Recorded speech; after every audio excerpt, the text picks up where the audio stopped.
мен жолдаш жүрмін. Мен Ақмайға мен аралаған менің атым Сөре, мен күнгір Нұрмет Төлесімін. Қарамасаңдар балалар, мен құсап бағуға тырысып келдім. Сөмкемді бәрін көріңдер ма? Ал енді осы сабақтың біз отанның ұланымыз әнімен басталуы, сендердің есімдердің ерекшеліктерін айтуларын, мен сондай образда киініп келуіме бүгінгі сабағымыздың тақырыбын байланыстырып сұрақтар болу керек.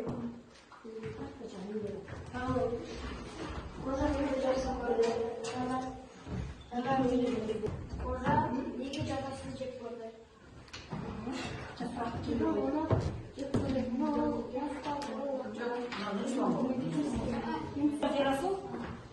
Аяғыма оймада оймаға қояды.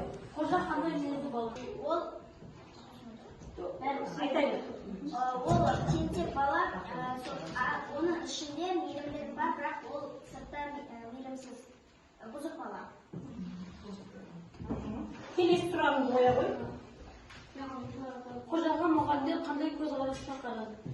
Қожаға мұғалімдер жаман, яғни ол тентек болғандықтан, сабағын оқымағандықтан жаман көрсіне. Мысалы, басты рөлде Нұрлан Санжар атақты футболшы. 28 айдың туған иесі болу үшін. Осы қожа өте бұзық болған екен. Бұның орнында Нұрлан Санжар деген актер ойнаған ғой. Абдулла Қарсақбаев көп іздейді киноға түсетін баланы. Қырғызстанға да барады тіптен. Бірақ өкінішке орай өзінің көңіліне ұнайтын балалар таба алмайды. Содан бір күні көшеден өтіп баратса, бір топ балалар алысып, жолысып, өздеріне ұқсап төбелесіп ойнап жатыр екен.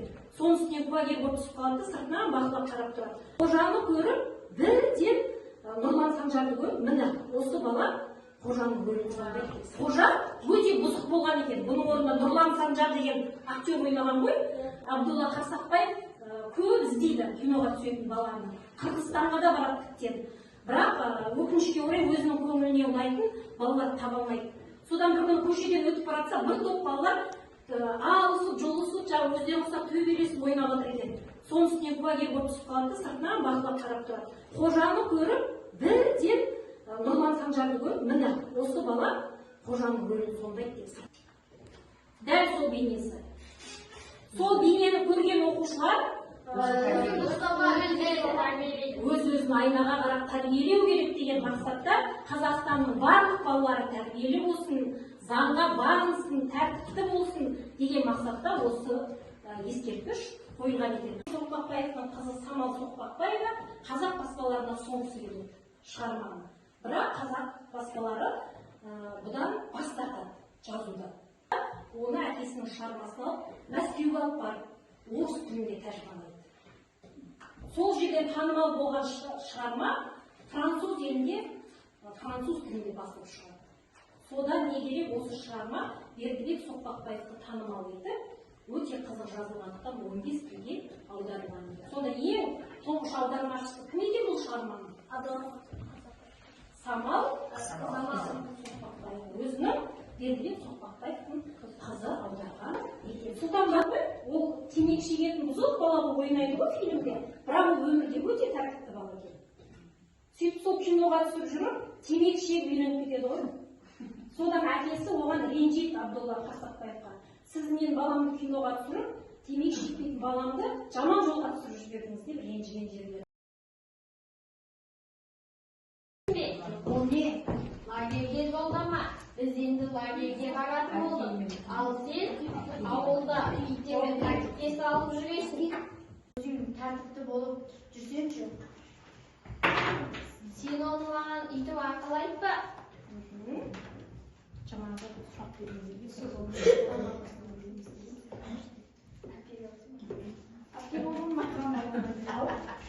ал енді балалар көз алдарына осылар сахналаушылардың қойылымы арқылы оқулықта оқығандар не естеді ма көз алдарына?